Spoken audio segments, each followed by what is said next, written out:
अस्सलामुअलैकुम my dear aspirants. History with Nadia के साथ कनेक्टेड रहें। आज हम लोग यूरोपियन हिस्ट्री की लेट मिडल एजेस को स्टार्ट करने वाले हैं, जिसमें हम लोग देखेंगे कि 1300 से 1500 सी तक ये जारी रहती है।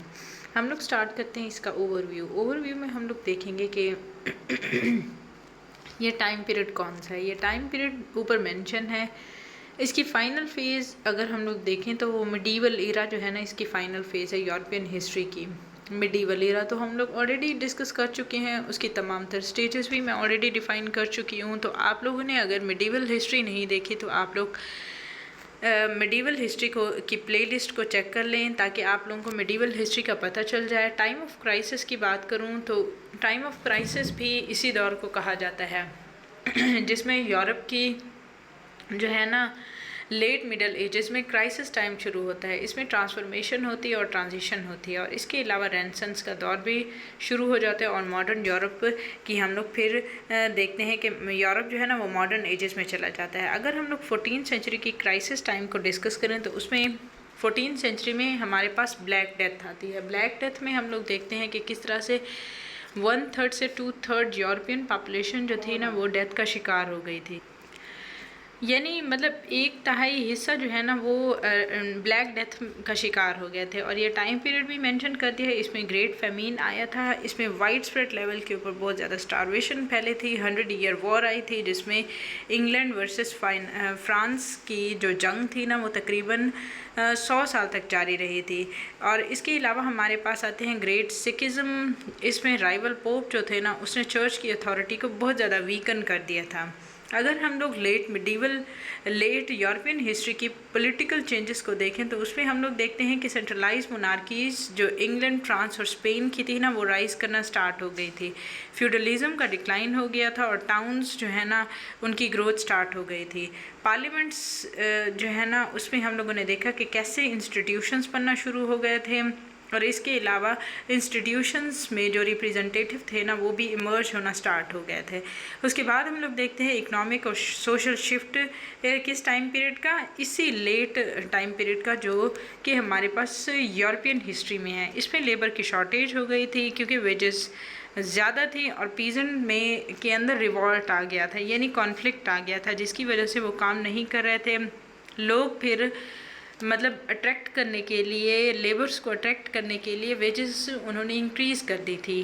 ट्रेड एक्सपेंशन थी। इटालियन जो सिटी स्टेट थी ना जिसमें वेनाइस और जीनोवा आते हैं, उन्होंने मतलब इसमें ट्रेड को बहुत ज़्यादा एक्सपेंड कर दिया था। हैंसीटेक लीग जो थी ना उसमें डोमिनेट हो गई थी, जो कि यूरोपियन ट्रेड के नॉर्दर्न एरियाज़ में स्टार्ट हुई थी और वो डोमिनेटेड पोजीशन के अंदर चली गई थी। अगर हम लोग कल्चरल और इंटेलेक्चुअल लाइफ देखें यूरोपियन हिस्ट्री की लेट मिडल एजेस में, तो उसमें हम लोग देखते हैं कि यूनिवर्सिटीज़, स्कॉलेस्टिसिज्म का दौर शुरू हो गया था। यूनिवर्सिटीज़ बढ़ना शुरू हो गई थी। अर्ली ह्यूमनिज़म का कॉन्सेप्ट आ गया था और रेनेसांस का दौर भी आ गया था और आइडियाज़ लोगों को मिलना शुरू हो गए थे। वर्नाक्यूलर लिटरेचर में दांते, चौसर, क्रिस्टाइन दी पीजन जो है ना इनके नाम ज़्यादा मशहूर हैं अगर इंटेलेक्चुअल लाइफ में देखें तो। उसके बाद हम लोग देखते हैं कि रिलीजियस डेवलपमेंट भी इसी दौर में स्टार्ट होती है, जिसमें क्रिटिसिज्म ऑफ चर्च के ऊपर बहुत ज़्यादा क्रिटिसिज्म आता है in terms of the corruption, यानी करप्शन के एलिगेशन की वजह से चर्च की अथॉरिटी बहुत ज़्यादा इफ़ेक्ट होती है। और जॉन वाइक्लिफ्ट और हुसिटिज़म, जैन हुस जो है ना इनके ऊपर ज़्यादा क्रिटिसाइज़ होता है इन रिलीजियस टर्म। अगर हम लोग इनकी स्टेजेस को देखें तो इसमें प्रोटेस्टेंट की रिफॉर्मेशन के ऊपर काम होता है। अगर हम लोग इन्हीं एजेस की एंड डेट देखें तो इसमें हम लोग ने देखा कि कॉन्स्टेंटिनोपल 1453 के अंदर जो है ना फॉल कर गया था। 100 ईयर वॉर भी ख़त्म हो गई थी। प्रिंटिंग प्रेस जो है ना जोहानस गुटेनबर्ग ने बनाई थी। 1450 में प्रिंटिंग प्रेस की इन्वेंशन भी हो गई थी। एज ऑफ एक्सप्लोरेशन स्टार्ट हो गया था। कोलंबस ने न्यू वर्ल्ड को डिस्कवर कर लिया था 1492 में, और वो न्यू वर्ल्ड कौन सा था? अमेरिका था। और वास्को डे गामा ने via Cape of Good Hope जो है ना वो भी डिस्कवर कर लिया था 1498 में। अगर हम लोग इसकी समरी को डिस्कस करें तो अगर हम लोग इस लेट टाइम पीरियड जो कि हमारा यूरोपियन हिस्ट्री का लेट टाइम पीरियड है, तो इसमें हम लोग देखते हैं कि तकरीबन 2 सदियों तक ये लेट टाइम पीरियड जारी रहा। अगर इसके थीम्स को देखें तो ऑल्दो इसमें क्राइसिस थे, फिर रिफॉर्म्स पे सोसाइटी के अंदर बहुत सारे इंट्रोड्यूस हुए, ट्रांजिशन हुई from traditional way of life to renaissance. अगर लेगेसी को देखें तो मोनार्कीज थी, ह्यूमनिज्म था और रेनेसेंस का दौर स्टार्ट हो गया था। और इसमें हम लोग देखते हैं कि ट्रांजिशन कैसे हुई, मिडीवल से मॉडर्न यूरोप की तरफ जो है ना हम लोगों ने ट्रांजिट किया।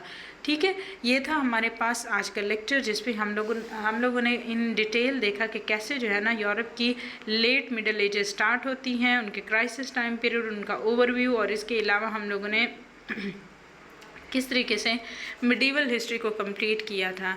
तो काइंडली अगर आपने पहले मिडीवल हिस्ट्री नहीं देखी तो आप लोग वो देख लें, ताकि आप लोगों को in depth medieval history clear हो जाए। उसके बाद आप लोगों को ये यूरोपियन हिस्ट्री समझने में आसानी होगी। अपना बहुत सारा ख्याल रखें। Thank you so much. अल्लाह हाफिज़। काइंडली अगर मेरे लेक्चर पसंद आए तो लाइक करें, शेयर करें, सब्सक्राइब करें। अल्लाह हाफिज़।